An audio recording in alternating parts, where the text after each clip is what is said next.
यदि हृदय में ज्वाला प्रज्वलित हो तो एक छोटी सी चिंगारी ही समूचे वन को स्वाह करने के लिए पर्याप्त होती है चंद्रगुप्त।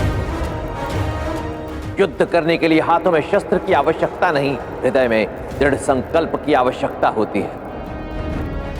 धनानंद की सबसे बड़ी शक्ति है उसका धन, और वही उसकी सबसे बड़ी दुर्बलता भी है।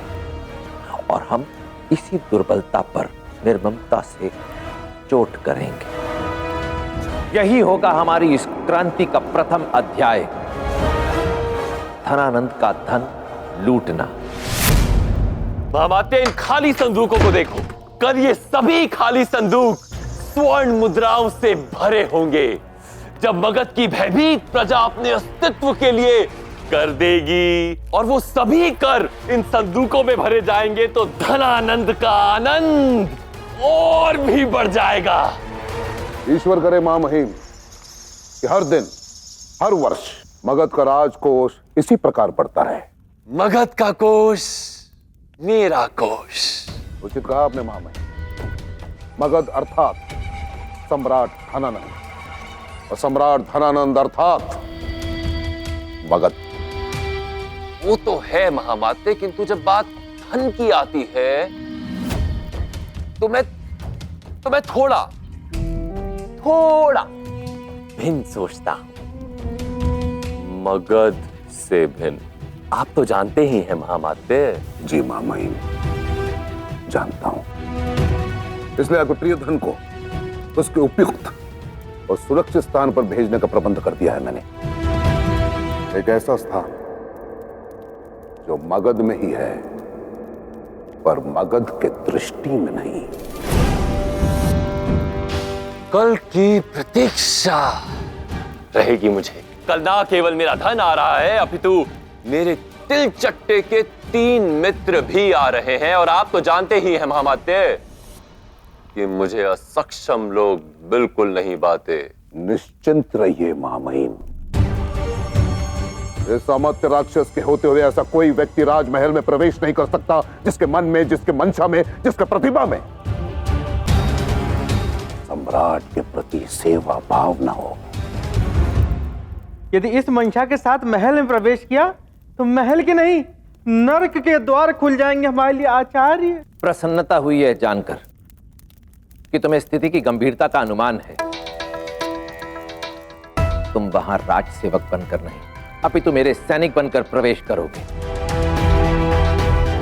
और एक सैनिक के लिए सर्वोपरि होती है उसके सेनापति के प्रति उसकी निष्ठा, उसकी विश्वसनीयता।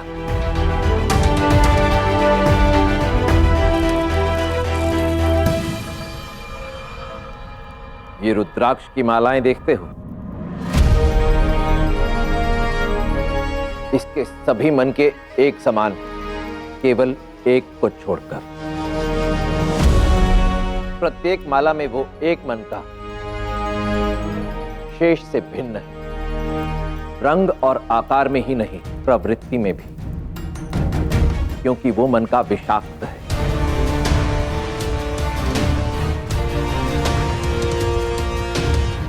यदि महल में ऐसी कोई परिस्थिति उत्पन्न हो जाए जहां तुम पकड़े जाओ या किसी को तुम पर संदेह हो जाए और बचकर निकलने का कोई मार्ग ना हो, कोई अन्य विकल्प शेष ना हो, और धनानंद या महल के अन्य किसी सदस्य को तुम्हारे कारण चंद्रगुप्त पर संदेह हो या चंद्रगुप्त के प्राण ही संकट में पड़ जाएं,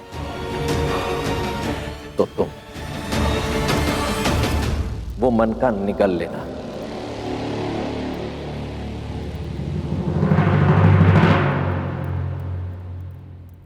क्रांति के इस महायज्ञ में, जिसमें आहुतियां देनी होंगी, इस परिस्थिति में ये माला तुम्हारी सहायता करेगी। आओ आगे बढ़ो।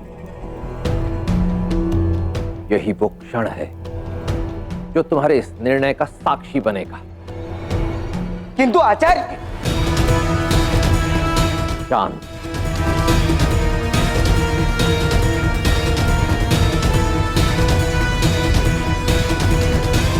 चुनाव आज ही होगा और बाहर से कोई आकर नहीं करेगा, तुम्हें ही करना होगा।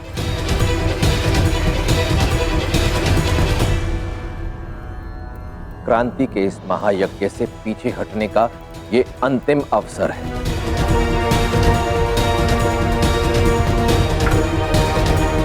क्योंकि इस महायज्ञ में अब कूदे तो पुनः बाहर निकलने का कोई मार्ग शेष नहीं बचेगा। बोलो, क्या निर्णय है तुम्हारा?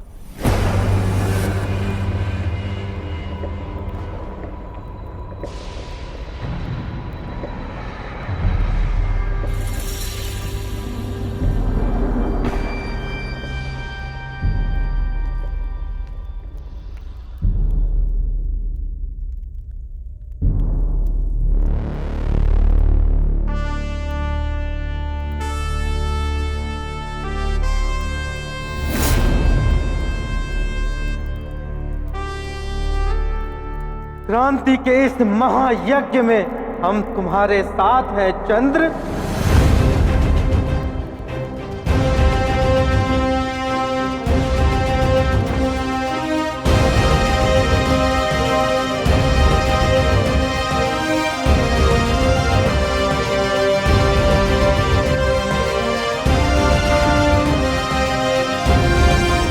ये सिर्फ तुम्हारी ही नहीं, हम सबकी लड़ाई है चंद्र।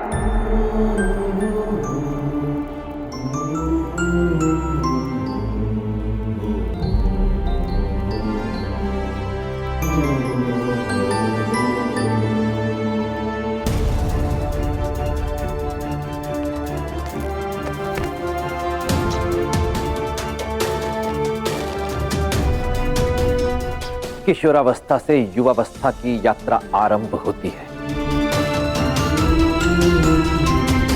केवल चंद्रगुप्त की ही नहीं, तुम सबकी। कल का सूर्योदय धनानंद के विरुद्ध इस क्रांति का एक नया अध्याय लेकर आएगा।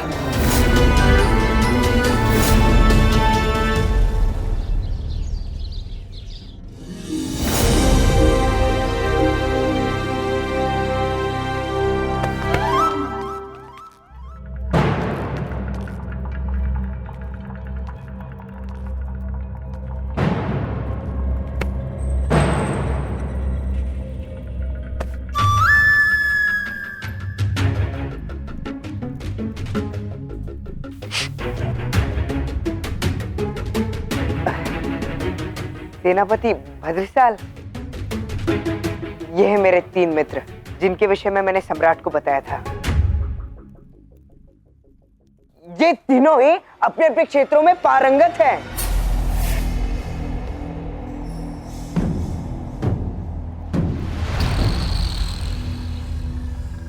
ये है इंद्रजलिक, इसकी नजर से कुछ नहीं चूक सकता, बड़ी तीव्रता के साथ ये गिनती कर सकता है, मेघों से गिरती बूंदों को तक गिन सकता है। और ये है मेरे मित्र धूमकेतु, बड़ा ही तीव्र धावक है, मगध में इससे तीव्र और कोई नहीं दौड़ सकता। और ये है स्थूलभद्र, इससे अच्छा रसोइया संसार में शायद ही कोई होगा। और इतना ही नहीं, ये व्यंजन को चखकर उसमें उपयोग की गई प्रत्येक सामग्री की विधि भी बता सकता है।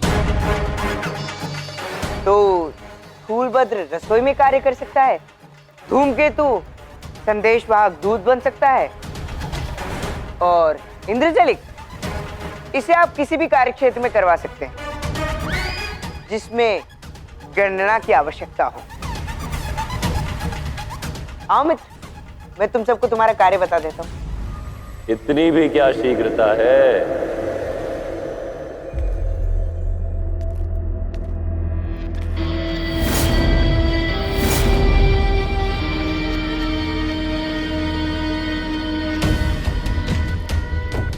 मानता हूं मेरी लाडली बहन ने तुम्हें वचन दिया है कि तुम्हारे मित्रों को महल में सेवा के लिए रख लिया जाए, किंतु मेरी बहन ये भी जानती है कि मुझे असक्षम लोग बिल्कुल नहीं भाते। इसलिए इनकी परीक्षा तो होनी चाहिए। इनकी परख और मेरा मनोरंजन, उफ, बड़ा आनंद आएगा। और सबसे बड़ी बात, कौतूहल। कौतूहल की यदि ये परीक्षा में असफल हो गए तो सम्राट धनानंद क्या दंड देंगे?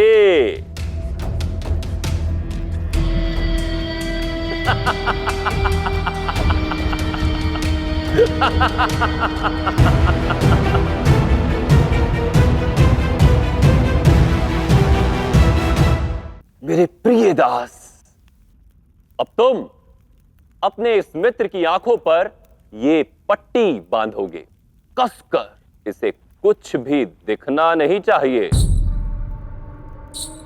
अब इसके सामने 4 व्यंजन रखे जाएंगे और इसे उन्हें चख कर सामग्री की जानकारी देनी होगी।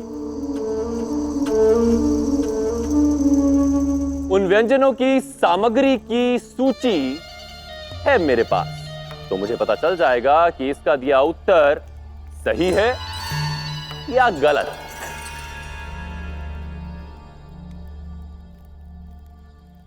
जाओ।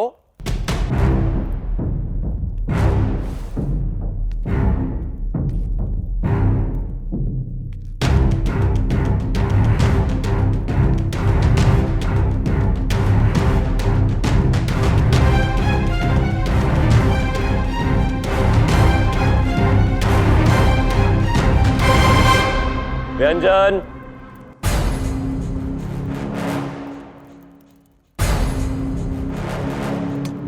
एक, 2, 3, 4।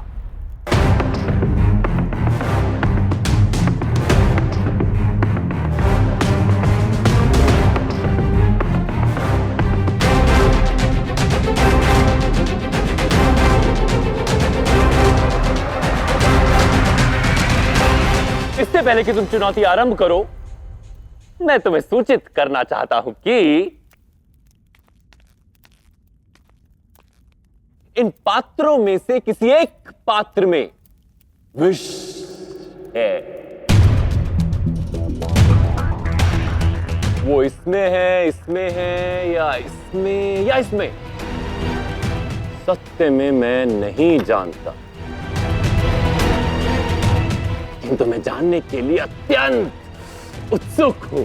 ये युक्ति दाई मां की, राज रसोई की मुखिया है ना, इसलिए।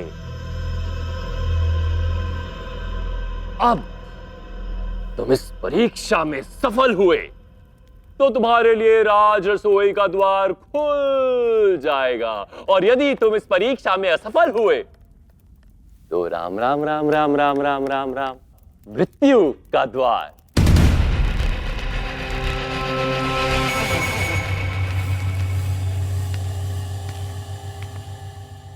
चुनौती आरंभ करो।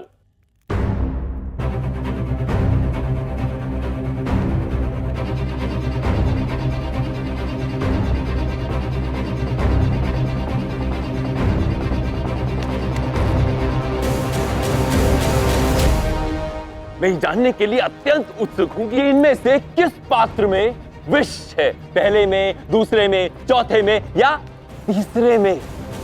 जल्दी करो।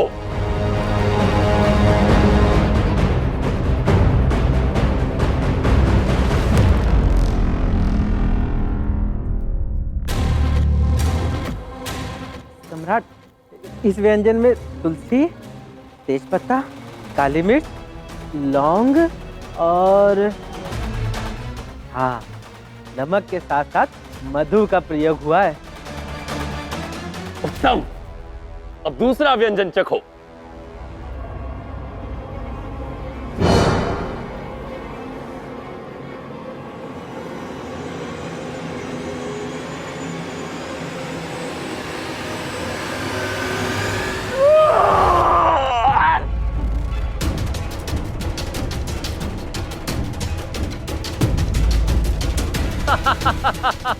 स्टूल।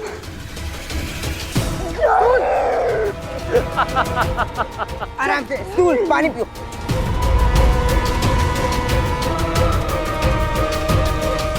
स्टूल, तुम ठीक तो हो ना?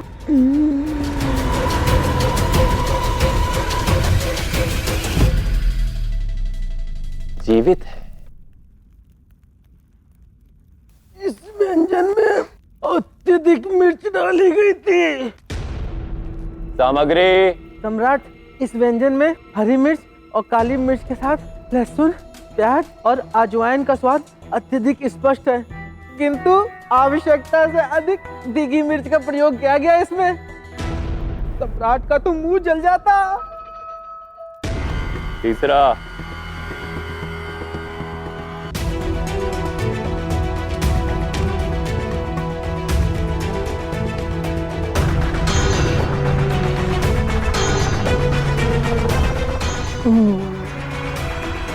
सम्राट, इस व्यंजन में विष है सम्राट।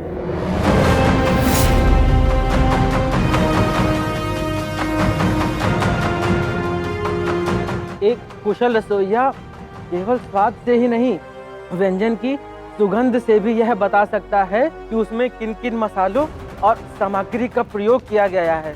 और इस व्यंजन की महक से यह स्पष्ट है कि इसमें विष है, यह विषक्त है।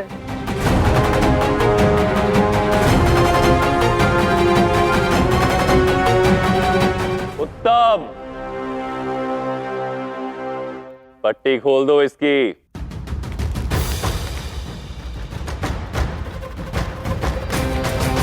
अब तुम्हें और व्यंजनों को चखने की कोई आवश्यकता नहीं है। तुम आज से राज रसोई में कार्य करोगे और दाई मां के सानिध्य में काम करोगे।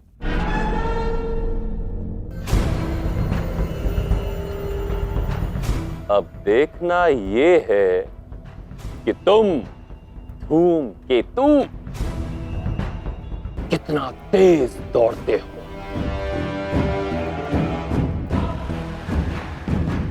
स्टूल, तुम्हें केवल महक से कैसे ज्ञात हो गया कौन सा पात्र विषक्त है और कौन सा नहीं? मती घूम गई है तुम्हारी। केवल महक से मैं ये कैसे बता सकता था कि किस पात्र में विष है? मैंने कुछ ही नहीं किया। ये सारा चमत्कार तो चंद्रगुप्त का था। मैंने नहीं, मेरी माँ ने मेरी सहायता की।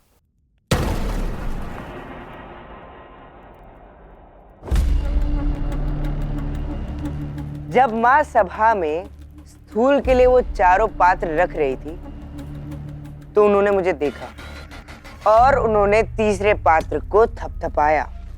मैं समझ गया कि इस संकेत से वो मुझे कुछ कहना चाह रही थी। बस फिर क्या, प्राणों पर संकट देख इस मंद बुद्धि की भी बुद्धि काम कर गई। सम्राट की घोषणा के पश्चात जब चंद्र मुझे पात्रों के पास लेकर गया तो उसने मेरी तीसरी उंगली पर चुटकी काटी और मैं चंद्र के संकेत को समझ गया। वाह चंद्रगुप्त, अद्भुत। अब तुमने जैसे स्थूल की सहायता की ना, मेरी भी करना। सम्राट धनानंद पधार रहे हैं।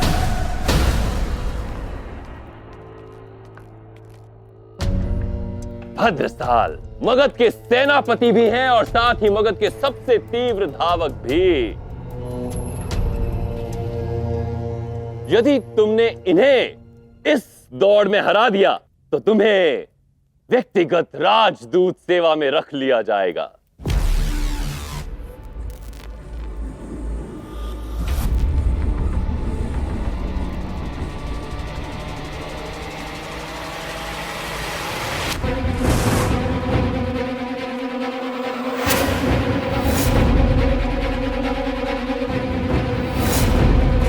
किंतु सम्राट, सेनापति भद्रसाल का मार्ग इतना स्वच्छ और धूमकेतु के लिए ये सब?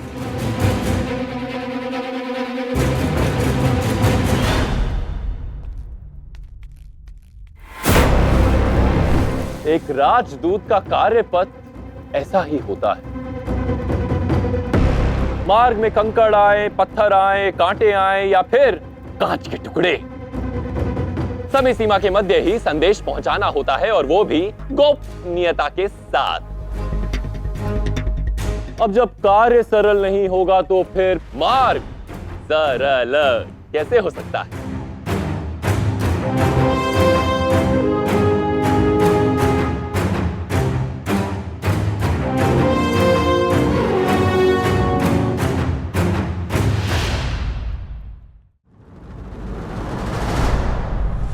यदि मैं आपसे कहूं कि इस कटार की सहायता से इस अग्नि को बुझा दो, या इस कमंडल में उपस्थित जल से इस वस्त्र को काट दो, तो क्या यह आपके लिए संभव होगा? कभी नहीं, क्योंकि अग्नि को जल बुझाता है और वस्त्र को काटने के लिए आवश्यकता होती है तीक्ष्ण धार की। इसी प्रकार जीवन में शक्ति और संसाधन अर्जित करना ही पर्याप्त नहीं होता, उन्हें उचित समय और स्थान पर उचित प्रकार से उपयोग में भी लाना होता है, तभी प्राप्ति होगी योग्य फल की।